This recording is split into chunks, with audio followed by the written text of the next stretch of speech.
Bonsoir. Ce soir, c'est mamie qui raconte l'histoire du lutin maître du temps. Il y a très longtemps de cela, vivait un lutin horloger au sommet de la plus haute tour dans la vieille horloge de la ville.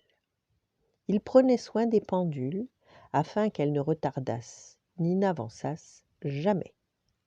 Il prenait soin du temps pour le monde entier. Un jour, 3 petits écoliers vinrent à passer et, regardant l'heure à l'horloge, eurent un coup au cœur. « Oh, ça va être l'heure d'entrer en classe et nous serons en retard, » dit le premier. « Nous n'aurions pas dû jouer si longtemps, » soupira le second. Mais le troisième, qui était le plus malin, eut une idée.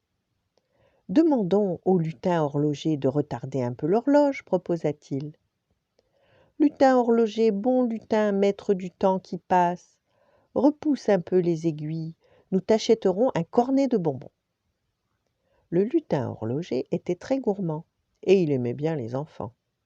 Aussi, toutes les pendules dans le monde, à l'instant même, marquèrent un quart d'heure de moins et les enfants arrivèrent à temps à l'école. Mais le lutin attendit en vain son cornet de bonbons. Cela le mit en colère.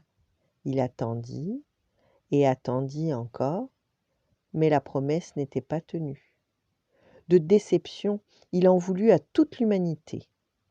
Alors, pour se venger, il fit tourner à l'envers toutes les aiguilles de toutes les pendules du monde.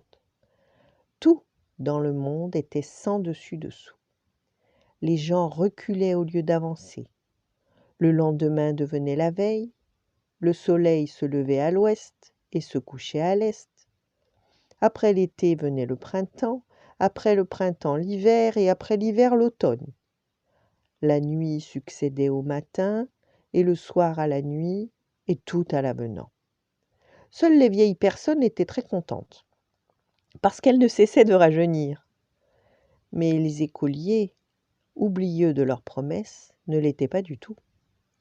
De la 5e, ils se retrouveraient en 6e et ainsi de suite. Si cela continuait, ils finiraient à l'école maternelle. Ou même pire, ils redeviendraient des bébés au berceau. Heureusement, l'un d'eux, finalement, se souvint de la promesse oubliée. Il acheta vite un grand cornet de caramel et encore plus vite s'en fut le porter au lutin maître du temps. « Avec toutes nos excuses !» Celui-ci pardonna et immédiatement reprit ses bonnes habitudes. Il remit les pendules à la bonne heure. Le monde redevint ce qu'il était et tout le monde fut très content. Il ne faut jamais manquer aux promesses que l'on fait, et surtout à celles faites à un lutin magique. Voilà, bonne nuit, faites de beaux rêves, et à demain.